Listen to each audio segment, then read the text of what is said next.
The Tempest by William Shakespeare.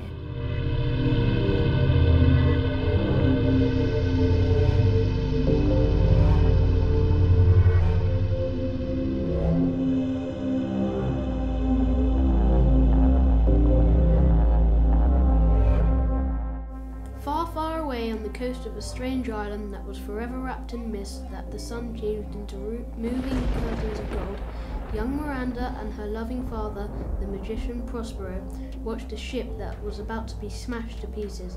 His face was calm, hers was pale and frightened.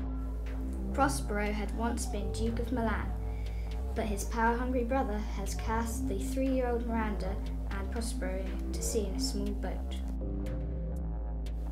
They drifted to a strange island where only Caliban the monster and tree-imprisoned sprites lived.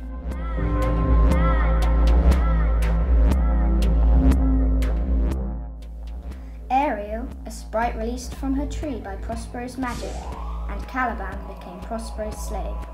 Miranda thought her father might have caused the storm. He told Miranda that the storm-tossed seas carried his old enemies. Under Prospero's orders, Ariel spirited the ship's company ashore, but brought Antonio, Gonzalo, and King Alonso away from the rest of the group. The king feared his son, the Prince Ferdinand, must have drowned. Prospero questioned Ariel. But are they, Ariel, safe? Not a hair perished. The king's son have I landed by himself. In the guise of a sea nymph, Ariel sang to draw Ferdinand to the cave where Miranda rested. Ferdinand stared in wonder, and Miranda returned his gaze. I might call him a thing divine. Oh, you wonder! As Prospero has planned, the youngsters fell in love. To seal the bond, Prospero deliberately accused Ferdinand of spying and forbade Miranda to talk to the prince, but set him to work close by the cave. I'll manacle thy neck and feet together. Beseech you, father.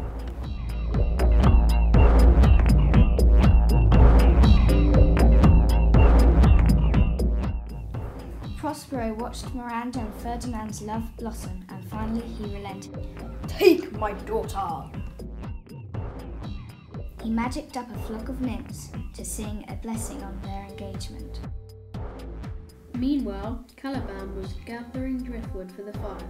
Trinculo, the king's jester, and Stefano, the drunken butler, stumbled into the same clearing. Caliban was unaware of the shipwreck, thought they had dropped from the moon.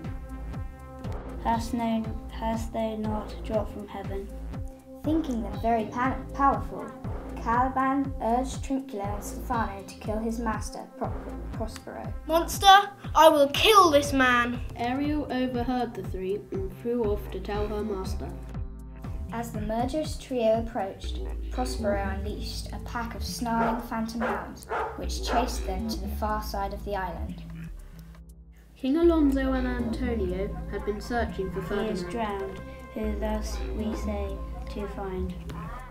Tired and hungry, they were shocked when suddenly a table of food materialized before them. Just as they began to eat, Ariel appeared, disguised as a harpy.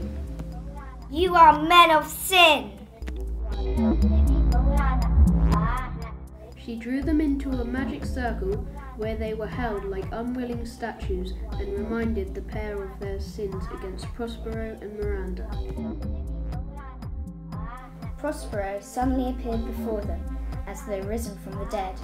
Antonio and King Alonso were awestruck and begged to be forgiven. My dukedom I resign, and do entreat thou pardon me my wrongs. At last, Prospero's anger was calmed, and he released them from the circle, leading them to the cave where Ferdinand and Miranda were playing chess.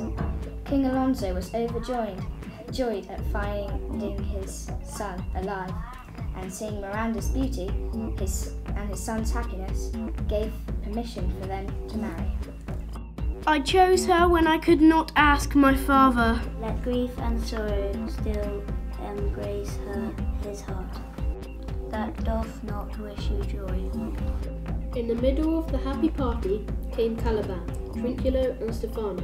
Urged on by Ariel, Prospero forgave them too, and then everyone settled to hear of Prospero's adventures of the past 12 years.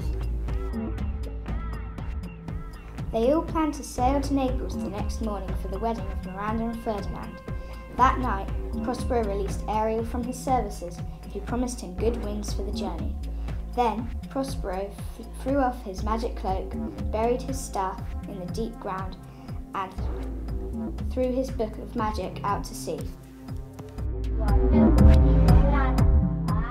Prospero was leaving the enchanted island to Caliban and the sprites. Prospero's Tempest had worked and his dukedom was restored. Now all my charms are all overthrown, and what strength I had's mine own.